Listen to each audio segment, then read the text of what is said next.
Vermont's independent senator and member of the Senate Energy and Natural Resources Committee, Bernie Sanders. Senator Sanders, thanks for joining me on a busy day on Capitol Hill. Yep. Let's start first with the Keystone vote. Which way is this going to go? Well, let me break the suspense for you, Alex. I certainly am not going to be voting for this disastrous project. Look, the scientific community is virtually unanimous in telling us that climate change is real. It is already causing devastating problems. And if we don't transform our energy system away from fossil fuel to energy efficiency and sustainable energy, the planet that we leave our children and our grandchildren is going to be a lot less habitable than the one that we have enjoyed. This really is a no-brainer. To go forward and accelerate the drilling of some of the dirtiest oil in the world to make the climate change situation even worse is completely unimaginable. Well, are you disappointed at the way one of your Democratic colleagues, Senator Mary Landrieu, has gone after this with a guns-blazing approach? Look, Mary Landrieu is a very effective representative of the state of Louisiana. And for the people in Louisiana, they think this is a good idea. I hope Mary wins her election, but this is a bad idea.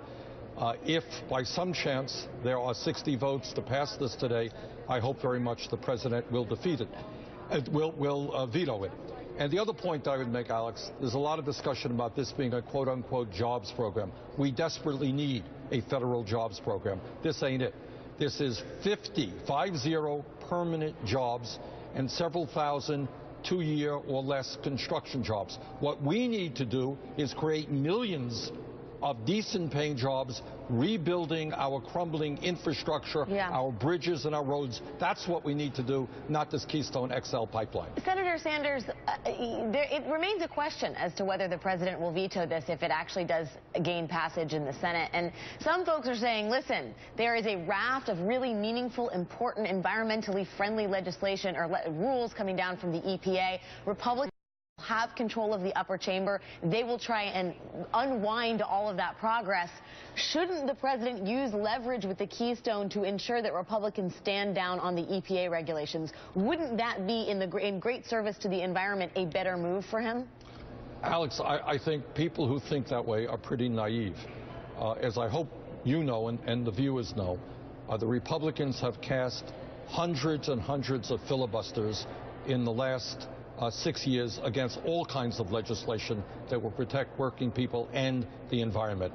I have zero reason to doubt that no matter what the president does on Keystone, and I certainly hope he vetoes this if it gets passed, they will continue to go against the EPA, continue to represent the big oil and the big energy companies against the needs of the American people and our environment. Let me ask you, I know you're not a betting man, Senator Sanders, but this is, as far as cliffhangers go, a pretty big cliffhanger. Nobody seems to know whether this is going to gain passage. If you had to bet money on this, which way would you go? I think it's very, very close, and that decision may not have been made even up to this moment. I think they probably have 59 votes. I think they're desperately looking for a 60th vote. If they get it, again, I hope the president vetoes it. So that's where we are, 59 or 60 votes. I'm not sure that anybody knows the answer to your question. We will be watching closely. Senator Bernie Sanders of Vermont, thank you as always for your time. Thank you. Joining me now is senior writer for Political.